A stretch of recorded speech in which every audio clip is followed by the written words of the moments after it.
Zhang Daoling, also known as Zhang Ling, played a pivotal role in transforming Taoism from its earlier individualistic roots into an organized religion with practices, rituals, and communal worship. He founded the Way of the Five Pecks of Rice millenarian movement, which the Way of the Celestial Master's teachings grew out from. As such, Zhang Daoling's established theocratic state was inherited by his son Zhang Heng and then his grandson Zhang Lu. Zhang Daoling is considered the founder of religious Taoism by scholars and is still venerated today as such by Zhengyi Dao, one of the two main surviving branches of modern Taoism, alongside Quanzhen. The details of the life of the historical figure Zhang Daoling are obscure, as most information about him comes from later scripture and biographies. He was born on February the 22nd, 34 AD in Peifeng, and is said to have lived for over 120 years.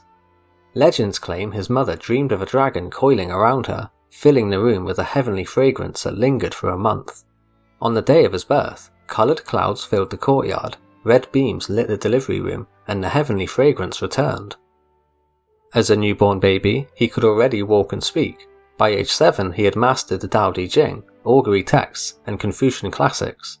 This earned him the reputation of a child genius, who was said to have been a descendant of one of the three heroes of the Han dynasty, Zhang Liang. He studied at the Imperial Academy in his youth, before going on to become a magistrate in Jiangzhou Bar Commandery. He later retired from his position to live a reclusive life at Mount Beimang, where he practiced the Taoist methods of longevity. When he was invited back to serve as a professor at the Imperial Academy, he declined due to a claimed sickness. Legends claim the 4th Han Emperor summoned him 3 times to serve as a tutor, but he refused again and again. According to one legend, Mount Longhu is the spot where Zhang Daoling had obtained the Dao, and where his descendants would live for generations.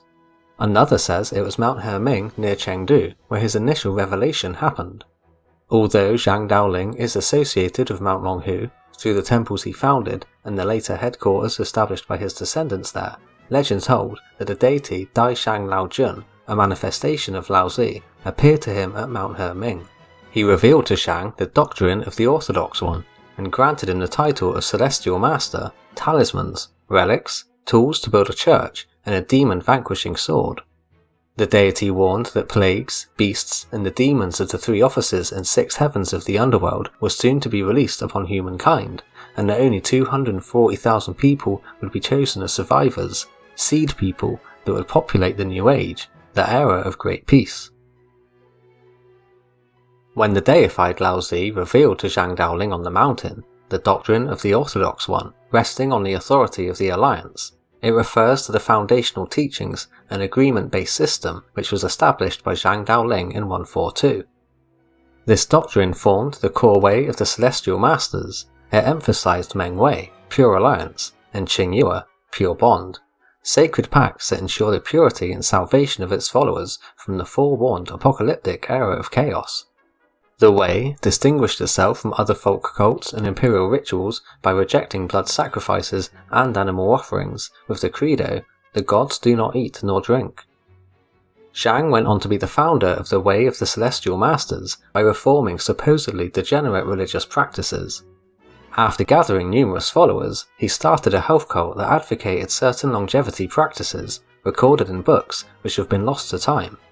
He established a theocratic state in Yi province, organized into 24 parishes, but later expanded into 28. Outsiders dubbed it the Way of the Five Pecks of Rice, a name derived from the 5 pecks of rice tax levied on its followers, just around over 1 kilogram. The central principles within Zhang Daoling's state were moral conduct and commandments. Adherents must align with the Tao through ethical living, kindness to the good, severity towards the wicked, and avoidance of sin. Sickness was viewed as a manifestation of moral transgression, requiring confession to the 3 officers for absolution and healing. Cosmological unity. The Tao is the singular oneness, dispersed as vital breath known as qi, and reunited through ritual. It's governed by harmonizing celestial, terrestrial, and primordial energies. Exclusive worship. Followers were to venerate only officially registered deities in the new Taoist pantheon, preventing devotion to non-conforming spirits known as the gods of ordinary people. Scriptural basis. teachings drew from interpretations of the Daodejing, most notably the commentary ascribed to Zhang Daoling himself. His Xiang commentary stressed following the religious laws without violation to achieve profound harmony between heaven and earth. Although the authorship of this commentary cannot be confirmed, the work may still reflect his teachings. During his 30 years of seclusion on Li Hou Mountain in Jiangxi, which started around 90 AD, Zhang started practicing alchemy to brew elixirs. One tale recounts him discovering a pill of immortality, but consumed only half, granting him powers like flight, command over the elements, and the ability to appear at multiple locations at once. Under the guidance of the goddess Yuntai, the Jade Maiden, he endured 1,000 days of severe self-discipline, learning to walk among the stars. His great adventure ended with a showdown with the Demon King. Zhang cleaved mountains, parted seas, summoned thunder and wind to then massacre hordes of demons, forcing them to submit or flee. He is frequently shown riding atop a fierce tiger, often wielding a sword, while the beast crushes the 5 poisons: a toad, centipede, snake, scorpion and spider. The tiger represents raw primordial yang energy, fierce, courageous and untamed, allowing Zhang to ride or harmonize chaotic forces rather than conquer them outright. The 5 poisons act as symbols of evil, plague, venom and malevolent forces.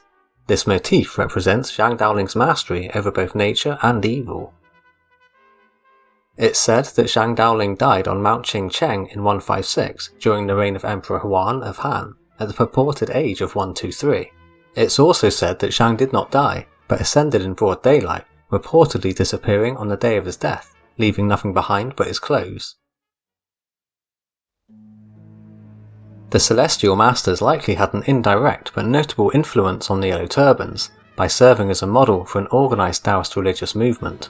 The success of Zhang Daoling's theocratic community in the 140s to 150s potentially inspired Zhang Zhuo's movement in the 170s.